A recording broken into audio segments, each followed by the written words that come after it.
Bismillahirrahmanirrahim. Assalamualaikum warahmatullahi wabarakatuh. Alhamdulillahirabbil alamin wassalatu wassalamu ala asyrafil anbiya'i wa mursalin wa ala alihi wa sahbihi ajma'in. Pertama-tamanya marilah sama-sama kita merafakkan setinggi-tinggi kepada Allah SWT kerana diberi nikmat kehidupan untuk kita teruskan kehidupan pada hari inilah.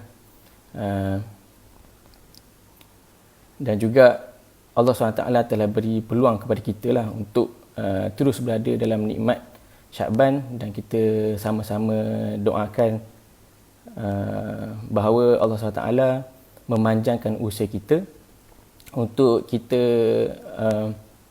berada dalam Ramadan yang kita akan hadapi dalam masa 2 minggu lagi, insya-Allah. Jadi bertemu kita dalam perkongsian daripada yang diajukan oleh Isma Subanjaya. Saya Dr. Huzaifah. Dan pada hari ini saya akan berkongsikan satu perkara, satu peristiwa, satu musibah yang bukan saja berlaku di Malaysia tapi melibatkan dunia pada hari ini, iaitu semua orang maklum bahawa kita sedang menghadapi satu pandemik yang besar, iaitu COVID-19. Jadi pada hari ini saya akan berkongsi mengenai pandemik COVID-19 ini untuk kita lihat apakah hikmah dan apakah pengajaran yang boleh kita ambil melalui COVID-19 ini. Jadi sebelum kita bercakap mengenai hikmah dan pengajaran, eloklah untuk kita tengok kembali apakah yang kita tahu pasal mengenai COVID-19 inilah.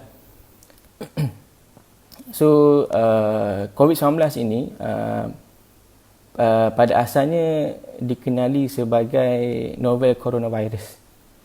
Berasal daripada salah satu wilayah di negara China, iaitu Wuhan, yang outbreak dikatakan berasal daripada salah satu pasar lah di Wuhan, di mana pasar tersebut menjual binatang-binatang liar termasuk kelawar, ular dan sebagainya untuk menjadi makanan di negara China. Kes yang pertama yang berlaku di Wuhan ialah pada November 2019. Dan kita diisytiharkan sebagai virus ini diisytiharkan sebagai pandemik kepada dunia oleh WHO pada Mac 2020 lah. Virus ini tersebar dalam keadaan yang cepat lah. Kalau kita tahu, mula di China dan dia tersebar dalam keadaan yang sangat cepat tanpa kita sedar. Dan pada hari ini, pada 11 April 2020 ni, kes telah menjangkaui 1 juta dan kematian pun telah melebihi 100,000 orang. Di Malaysia sendiri, kalau kita tengok data ataupun pesakit yang dijangkiti oleh COVID-19 ini pada hari ini ialah sebanyak 4,530 dengan kematian sebanyak 73 orang. Jadi COVID-19 ni pada umumnya adalah satu virus yang amat membimbangkan dan menjadi satu perkara yang membahaya, kerana pertama ialah virus ini adalah satu virus yang senang transmitted, it is easily transmitted lah, daripada titisan pernafasan. Kalau seseorang yang mempunyai virus yang batuk, sesema ataupun bercakap mengeluarkan air yang banyak, boleh terkena pada seorang yang lain, boleh menyebabkan seorang itu terkena virus tersebut lah. Yang kedua, dikatakan virus ini boleh juga tersebar dalam incubation period. Maksudnya seseorang yang tidak bergejala tapi sudah mempunyai virus boleh menyebarkan virus itu kepada orang lain. Yang ketiga ialah simptom kepada virus ini. Kalau simptom yang ringan, biasanya pesakit datang dengan keadaan yang batuk, sesema, sakit tekak dan demam. Kalau lebih teruk, dia boleh menyebabkan seseorang itu susah nafas. So itu adalah satu, paru adalah organ yang penting lah untuk seorang manusia. So kalau virus ini sudah menjangkiti paru, dia akan menyebabkan boleh menyebabkan kematian kepada seseorang tersebutlah. So pencegahan yang boleh kita ambil, kita biasa dengar pencegahan yang selalu diumumkan oleh KKM, DG kita. Pertama ialah perlu melakukan penjarakan sosial lah. So kalau kita keluar ke pasar dan sebagainya, perlu berada dalam keadaan perlu menjarakkan diri 1 meter daripada orang lain. Perlu selalu tutup muka, lebih-lebih lagi pada yang bergejala. Yang ketiga ialah stay at home lah, paling mudah sekali loh, untuk kita sama-sama duduk di rumah untuk mengelakkan diri kita daripada terkena daripada virus tersebut lah.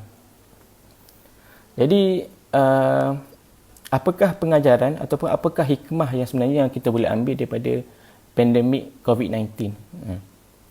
Kita kena faham dan kita yakin bahawa setiap perkara yang berlaku di dunia ini ialah daripada Allah SWT.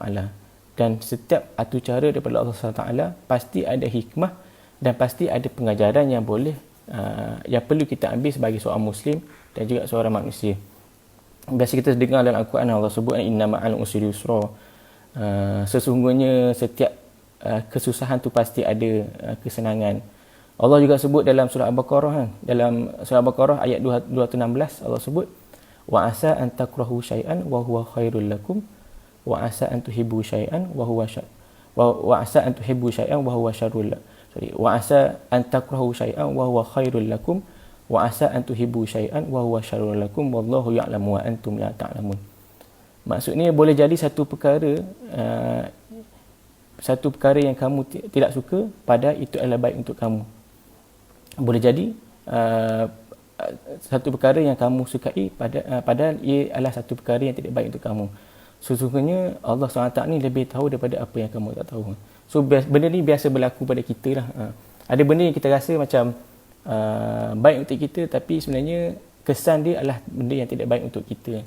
Kadang-kadang kita rasa benda ni adalah satu benda yang buruk, tapi sebenarnya Allah SWT telah letakkan kesan dia adalah kesan yang baik untuk kita. Jadi apakah pengajaran ataupun apakah hikmah yang boleh kita ambil daripada COVID-19 ni?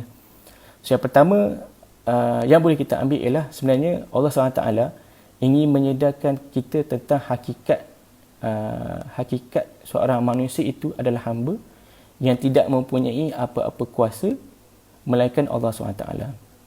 Jadi saya nak sahabat-sahabat bayangkan bagaimana Allah SWT ini dia telah menggerakkan satu makhluk yang sangat halus, makhluk yang tidak mampu kita lihat melalui panca indera yang normal, boleh memberi kesan yang sangat besar kepada dunia pada hari ini. Virus yang sangat halus boleh menggegarkan dunia, boleh menyebabkan negara China yang kita tahu populasi yang ramai, mempunyai ramai manusia yang cerdik pandai, mempunyai teknologi yang sangat kukuh, mempunyai ekonomi yang mapan. Negara US yang mempunyai ketenteraan yang sangat hebat, yang mempunyai ekonomi yang sangat kukuh, tidak mampu untuk berhadapan dengan makhluk yang sekecil ini. So nak beritahu bahawa sebenarnya COVID-19 ini nak menyedarkan kepada kita bahawa sebesar mana kuasa yang kita ada, sebenarnya ada lagi kuasa yang boleh mengawal kita. Nak menunjukkan bahawa kita sebenarnya tidak ada apa-apa kuasa melainkan Allah SWT. Kalau kita tengok dalam sirah-sirah sebelum ni pun kita tahu banyak kuasa-kuasa besar yang dihancurkan oleh alam, contoh banjir, air, angin dan sebagainya. Itu pengajaran yang pertama. Pengajaran yang kedua yang saya ingin cerita di sini ialah untuk kita faham bahawa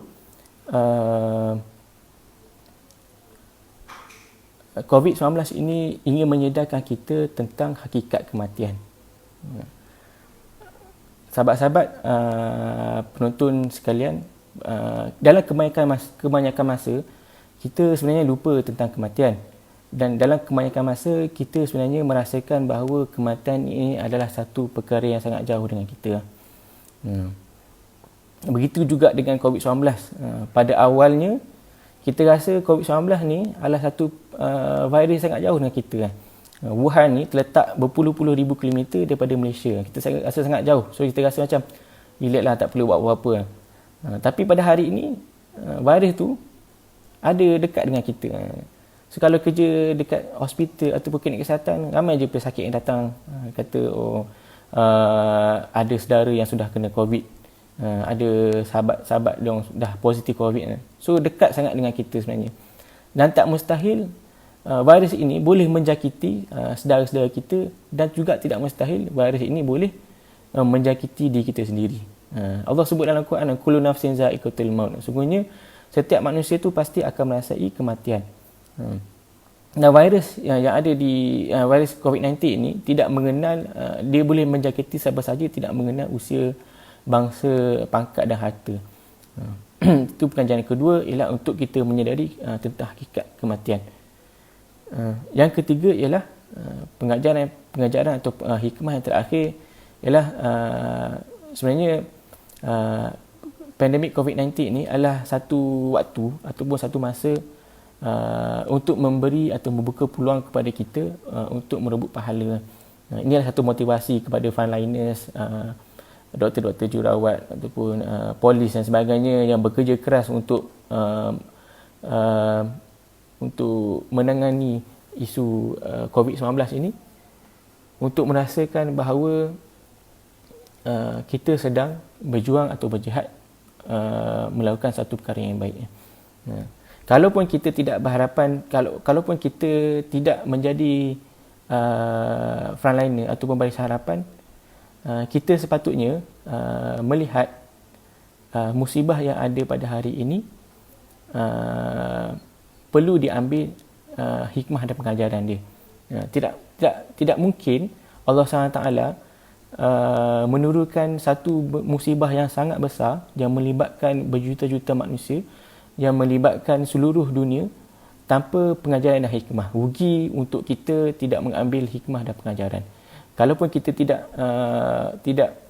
berada di barisan harapan, kita perlu berfikir apakah sumbangan yang boleh kita lakukan sebagai seorang ketua keluarga. Apa yang kita boleh lakukan? Contoh, mungkin kita susun jadual untuk anak-anak, kita luangkan masa untuk anak-anak. Sebagai adik-beradik, kita mungkin boleh tolong adik-beradik yang lain mungkin dalam susah, dalam keadaan tidak kestabilan kewangan, ataupun jiran tetangga dan sebagainya. Jadi itu adalah pengajaran ataupun hikmah yang boleh kita ambil. Sebenarnya banyak lagi pengajaran atau hikmah yang boleh kita ambil daripada COVID-19 yang sama-sama kita boleh fikir, yang sama-sama kita boleh hayati, supaya satu masa nanti bila COVID-19 ini sudah berakhir, mungkin dalam masa setahun, 2 tahun yang kita tak tahu bila yang COVID-19 ini boleh berakhir, ada pengajaran ataupun ada hikmah yang kita boleh ambil, dan kita boleh menjadi seorang manusia yang berbeza selepas daripada COVID-19 ini. Jadi akhir kalam, kita sama-sama doakan bahawa di dalam bulan mulia ini, kita doakan bahawa kita mampu terpisah daripada musibah ini, dan kita doakan bahawa segala kesusahan yang kita hadapi sekarang ini tidak berulang lagi, insya-Allah. Jadi saya mengajak dan menyuruh kawan-kawan ataupun para penonton untuk terus mengikuti perintah PKP untuk terus berada di rumah, untuk kita sama-sama memutuskan rantaian COVID-19 ini, supaya akhirnya COVID-19 ini mampu diputuskan dan kita boleh kembali dalam hidup dalam keadaan normal, insya-Allah. Jadi setakat itu saja daripada saya. Assalamualaikum warahmatullahi wabarakatuh.